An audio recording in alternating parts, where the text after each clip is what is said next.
आज की इस वीडियो में हम आपको बताएंगे बल्ली मारान की पेचीदा गलियों से निकले उस एक्टर के बारे में जिसकी खलनायकी ने कपाई लोगों की रूह।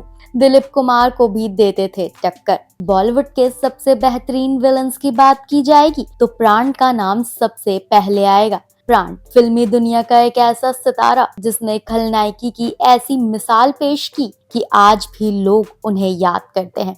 प्राण वो विलन जो अपने समय के सुपरस्टार दिलीप कुमार को भी टक्कर देते थे। दिल्ली की बल्ली मारान की पेचीदा गलियों में पैदा हुआ ये सितारा सिनेमाई दुनिया पर ऐसी छाप छोड़ गया कि सदियों तक याद रखा जाएगा। लेकिन प्राण ने फिल्मी दुनिया में एक स्टार के रूप में शुरुआत नहीं की थी। 19 वर्षीय प्राण, जिन्हें स्थिर फोटोग्राफी का शौक था और विभाजन से पहले लाहौर में एक फोटोग्राफर के सहायक के रूप में कार्यरत थे, ने कभी अभिनय में आने की योजना ही नहीं बनाई थी। लेकिन 1939 में एक रात नियति ने उनके लिए कुछ और ही सोच रखा था, क्योंकि एक दुकान पर खड़े होकर किसी प्रकार के खतरे के साथ पान चबाने मात्र से ही लेखक वली मोहम्मद वली का ध्यान उनकी ओर आकर्षित हो गया, जो फिल्म निर्माता दलसुख एम पंचोली के साथ अपनी पंजाबी फिल्म यमला जट पर काम कर रहे थे। यमला जट जो 1940 में आई थी, जिसमें दुर्गा खोटे और नूर जहां ने बाल कलाकार के रूप में अभिनय किया था, एक बड़ी सफलता साबित हुई और प्राण को पर्दे पर खलनायकी के लिए जाना जाने लगा। हालांकि उन्हें अपना किरदार थोड़ा बेतुका लगा, उन्हें कई फिल्मों के प्रस्ताव आने लगे, लेकिन खानदान जो 1942 से हिंदी फिल्मों में अपनी शुरुआत के बाद, जिसमें उन्होंने नूर जहां के साथ एक रोमांटिक हीरो की भूमिका निभाई, उन्हें आगे बढ़ने का मौका मिला।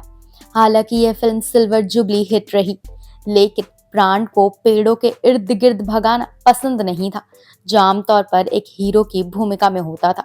चलिए अब आपको इस वीडियो में एक दिलचस्प किस्सा बताते हैं। खुद को गानों में पसंद नहीं थे प्राण। जी हाँ, प्राण अपनी बायोग्राफी में बताते हैं, मुझे गानों में खुद पसंद नहीं था, इसलिए मैंने ऐसी फिल्म करने का फैसला किया जिनमें या तो कोई गाना ना हो या मुझ पर फिल्माए जाने वाले गाने कम हो।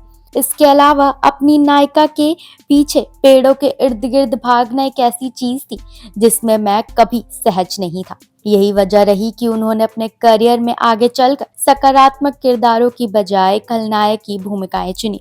अपने एक साक्षात्कार में अभिनेता ने नायक की बजाय खलनायकों को तरजीह देने का एक और कारण बताया। कुछ भूमिकाओं को छोड़कर सभी नायक एक जैसे दिखते हैं और खलनायक ही नायक को उभारता है।